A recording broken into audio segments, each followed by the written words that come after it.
Chapter 16. April Passage. It was raining when I woke, a warm and gentle rain that did not beat harshly on the window glass, but melted into the unresisting air so that the smell of the morning was as heavy and sweet as the breath of ruminating cows. By the time I came down to breakfast, the rain was done and the brown clouds were passing, leaving behind them a blue mesh of sky with the last cloud tendrils swaying dimly over it. I went to the back door and stood there for a moment, listening to the roundelay of horned larks on the distant fields.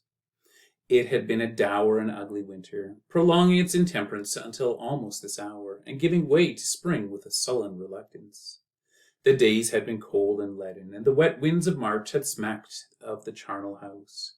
Now they were past. I stood on the doorstep and felt the remembered sun, heard the gibbering of the freshet, watched little deltas of yellow mud form along the gutters, and smelled the sensual essence rising from the warming soil.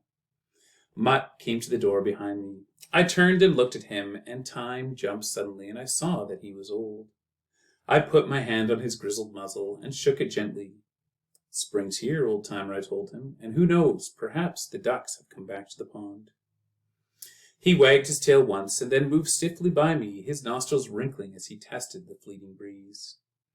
The winter past had been the longest he had known. Through the short-clipped days of it, he had lain dreaming by the fire.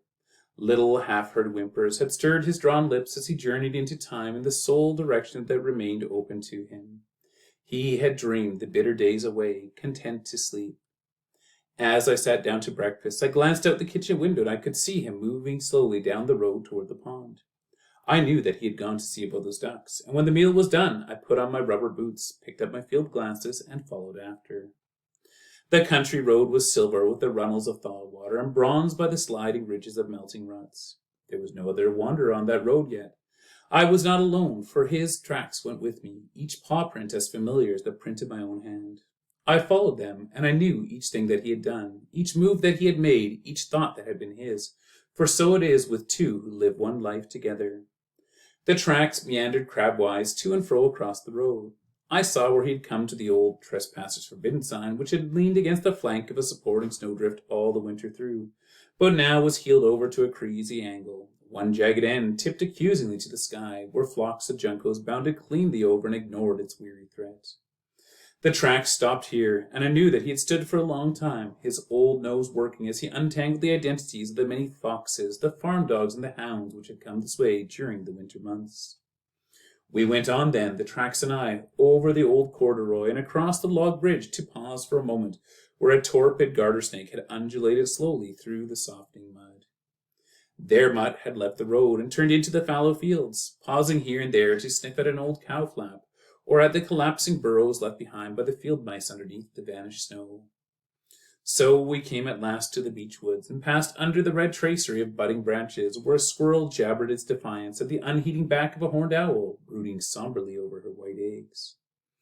The pond lay near at hand. I stopped and sat on an upturned stump and let the sun beat down on me while I swept the surface of the water with my glasses. I could see no ducks, yet I knew they were there. Back in the yellow cattails, old Greenhead and his mate were waiting patiently for me to go so they could resume their ponderous courtship.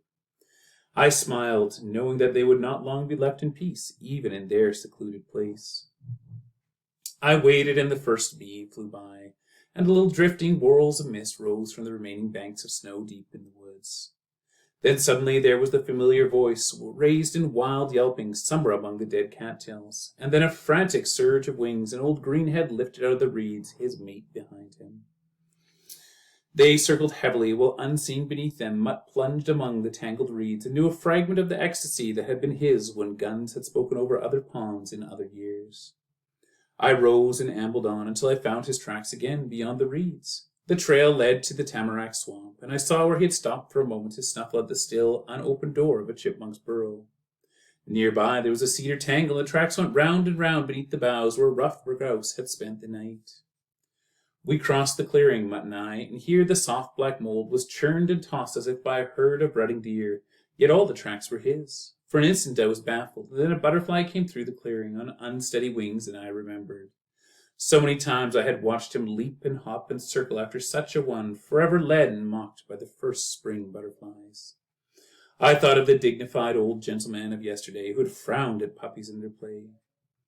Now the tracks led me beyond the swamp to the edge of a broad field, and here they hesitated by a groundhog's hole, unused these 2 years past. But there was still some faint remaining odor, enough to make Mutt's bulbous muzzle wrinkle with interest, and enough to send his blunt old claws to scratching at the matted grass. He did not tarry long. A rabbit passed, and the morning breeze carried its scent.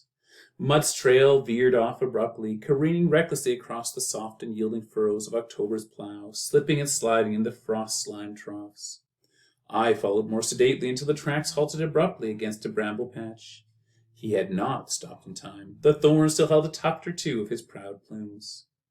And then there must have been a new scent on the wind. His tracks moved off in a straight line toward the country road and the farms which lay beyond it. There was a new mood to him, the ultimate spring mood. I knew it. I even knew the name of the little collie dog who lived on the first farm. I wished him luck. I returned directly to the road, and my boots were sucking in the mud when a truck came howling along toward me and passed in a shower of muddy water.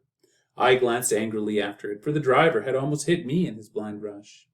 As I watched, it swerved sharply to make a bend of the road and vanish from my view.